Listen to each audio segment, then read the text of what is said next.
tal? Soy Iván Carrillo. Bienvenido a Los Observadores, el espacio para compartir lo sorprendente que hay en el mundo. El aneurisma aórtico se refiere a una dilatación de la aorta abdominal que se puede traducir en una ruptura, misma que en el 80% de los casos resulta fatídica para los pacientes.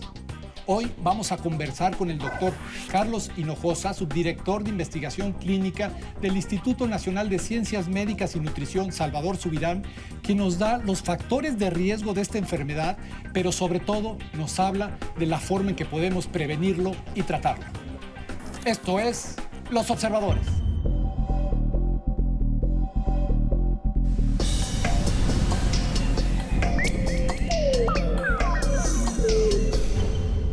Carlos, bienvenido a Los Observadores. ¿Cómo estás? Bien, Iván. Un honor aquí contigo. Te he invitado para que platiquemos de un padecimiento que de entrada ya es difícil de digerir porque está compuesto por dos términos bastante técnicos. Aneurisma aórtico. Así que necesito que me ayudes a explicarle a la gente qué es esta enfermedad y por qué es tan importante. Muchas de las patologías que los angiólogos y cirujanos vasculares tratamos se desconocen. De hecho, hasta el mismo nombre de la especialidad genera confusión en el campo y la profundidad que nosotros estudiamos. La aorta es la principal arteria que tenemos en el cuerpo, sale del corazón y genera ramas a todos los órganos.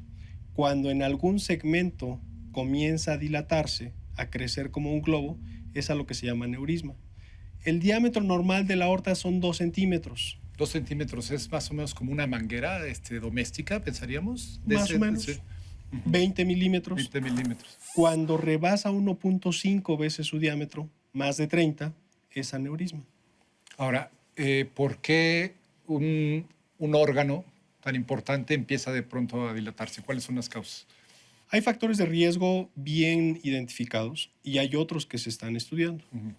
Se cree que hay una predisposición genética que en condiciones ambientales favorecen que hay inflamación en las paredes de la aorta, se debilitan y crecen.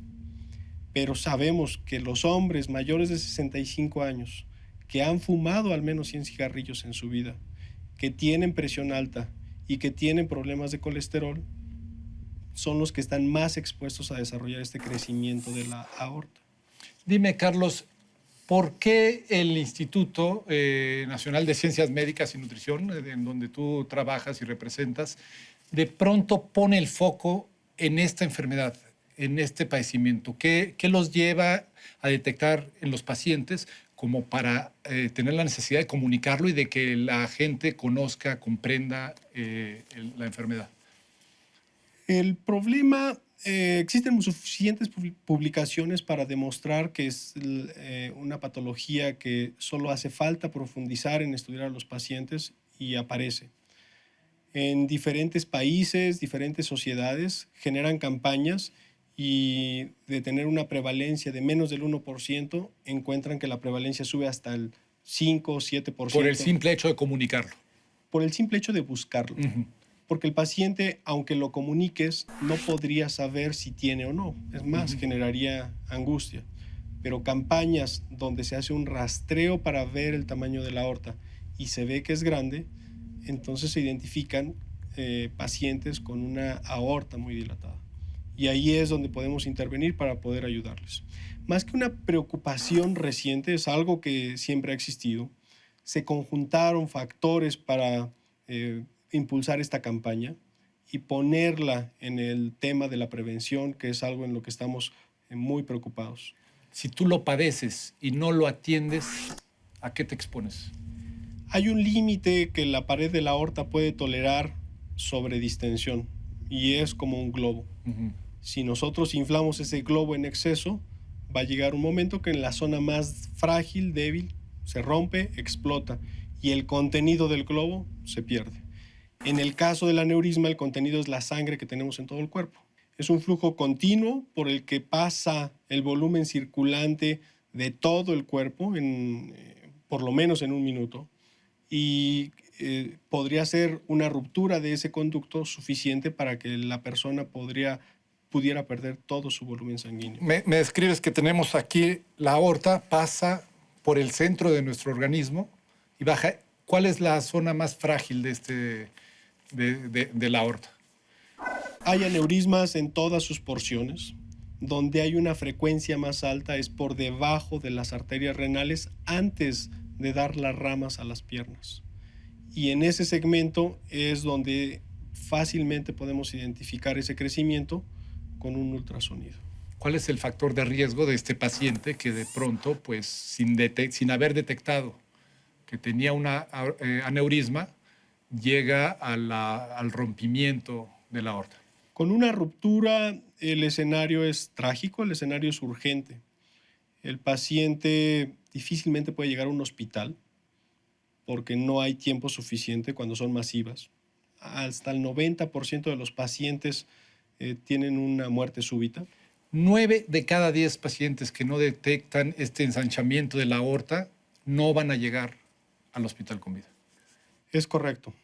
Muchos se catalogan como muerte súbita, se les pone alguna etiqueta de algún infarto, algunos manejando pueden tener el mismo accidente, que no se conoce la causa y se le puede atribuir al accidente de ir manejando. Y de esos 10 de cada 100 que llegan, dada la urgencia, la premura, solo 5 podrían salir del quirófano. Todavía ese porcentaje de pacientes que llega tiene una mortalidad muy alta. Es decir, 95% de probabilidades de no salir una vez que se rompe. Cuando lo detectamos oportunamente, las probabilidades de que todo salga bien son hasta del 98-99% con las nuevas tecnologías. Lamentablemente no hay síntomas que nos alerten. Es difícil que una persona lo pueda detectar o incluso el médico con la sola exploración física del paciente. Con una revisión de rutina es complejo identificar que tienen un crecimiento en la aorta. Requiere de profundizar y hay un estudio no invasivo, muy sencillo, muy rápido, que nos ayuda a detectar si hay un crecimiento en la aorta por abajo de las arterias renales. Ese ultrasonido es un ultrasonido. Es un ultrasonido. Tiene una sensibilidad muy alta para detectar cuando hay este ensanchamiento en la aorta, este crecimiento. Y quienes no lo tienen también tienen la capacidad de dejarlos con tranquilidad. Si no lo tienes con el ultrasonido, ese ensanchamiento, no vas a desarrollar esa dilatación. Pero tú me hablas que el factor de riesgo son hombres mayores de 65 años y fumadores. Si yo no soy hombre mayor de 65 años y fumador, ¿no tengo que practicarme ese estudio? Hay una regla que está bien estudiada. Si uno de tus familiares directos, un hermano tuyo, tu papá, tuvieron aneurisma, la probabilidad de que lo tengas es de un 20%. Deberías hacerte un ultrasonido desde los 55 años. Ok, ¿un ultrasonido anual desde los 55 años sería? No, si ya no lo tuviste, la probabilidad que vayas a desarrollar esa dilatación disminuye significativamente. En las mujeres no se hace de rutina porque la prevalencia de los aneurismas es más baja. Las mujeres lo padecen menos. Pero, de igual manera, quienes tienen papás, hermanos, con una aneurisma ya conocido, aunque son mujeres, deben de hacerse el estudio porque esa regla del 20% en familiares aplica para las mujeres. Ahora háblame del otro lado, de la parte virtuosa del conocimiento y de la ciencia médica. Es decir, el paciente se preocupa, se practica el ultrasonido, se detecta a tiempo y llega y te dice, Carlos, aquí está el diagnóstico, ¿hay solución? Afortunadamente hay solución.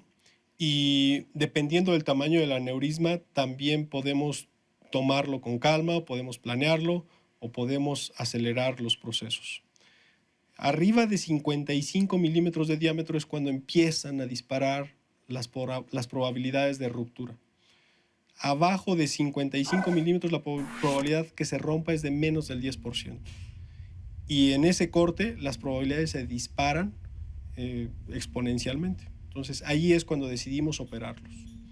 Hay tratamientos con cirugía abierta y hay tratamientos con mínima invasión, como un cateterismo. Entramos a la ingle a través de una punción, por ahí localizamos dónde está el aneurisma con rayos X y va dentro de una camisa especial, como si fuera una pluma, que estando en la posición se libera la pluma, se desenfunda y el stent que está dentro recubre por dentro esa arteria. Con eso se elimina la ruptura, el riesgo de ruptura. No todos son candidatos para esa técnica. Hay situaciones anatómicas que tienen variantes, ramas muy cercanas, distancias muy cortas del aneurisma a donde salen las arterias renales. Para ellos hay alternativas como es la cirugía, que también es un procedimiento que se hace de forma tradicional, que ha evolucionado con diferentes metodologías para disminuir riesgos de mortalidad, infartos, complicaciones y que sea completamente exitoso. Quiero pensar que ustedes al lanzar una campaña tan grande, tan notoria, pues han encontrado un mayor número de diagnósticos. ¿Estamos preparados o qué estamos haciendo para recibir a esos nuevos pacientes? ¿Se tiene la capacidad o de pronto estamos encontrándonos con un nuevo problema? No, Iván, fíjate que tenemos la capacidad. La Sociedad Mexicana de Angiología y Cirugía Vascular tiene cirujanos capacitados, certificados, que pueden darle atención a todos los pacientes que tengan este problema a lo largo del país. Se ha lanzado una segunda fase, dada los números que nos hemos encontrado. Cuando arrancamos se decía que la prevalencia era de menos del 0.4%, porque así es como llegaban en la mayoría de los centros. Nosotros hemos encontrado 9% de prevalencia. A ver, perdón, pero es que es muy importante. Pasamos, previo a la campaña, sabíamos o se infería o los números indicaban que había 0.4%. Y hoy, gracias a esta campaña... 9.3%. Pero eso no se convierte como en un escándalo cuando en las mesas de discusión de los médicos, es decir, teníamos un subdiagnóstico gigantesco en una enfermedad que, como bien me has expresado, literalmente fulmina al paciente. Sí, de ese 9.3% no todos son operables de inicio. Una vez que sabes que tienes el aneurisma, no pasan todos a cirugía, pero ya tienes un grupo de pacientes que requieren atención.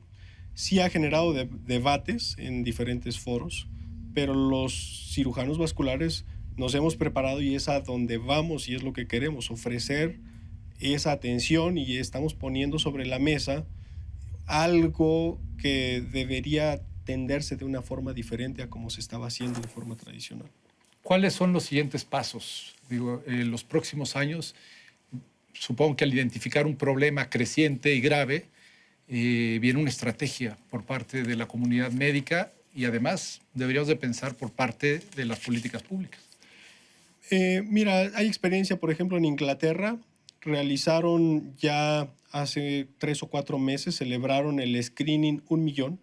Después de haber revisado 1 millón de pacientes, ellos arrancaron con una prevalencia del 7%, bajó al 5%, bajó al 4% y ya van un poco menos del 4%, porque pues, se tratan todos los pacientes que estaban en riesgo. Okay. Entonces, no es algo exponencial ni continúa creciendo. ¿Dirías que esta es la experiencia que debemos seguir? O sea, después de ver este aumento en la prevalencia, ¿deberíamos de aspirar a tratar esos casos y comenzar a bajar?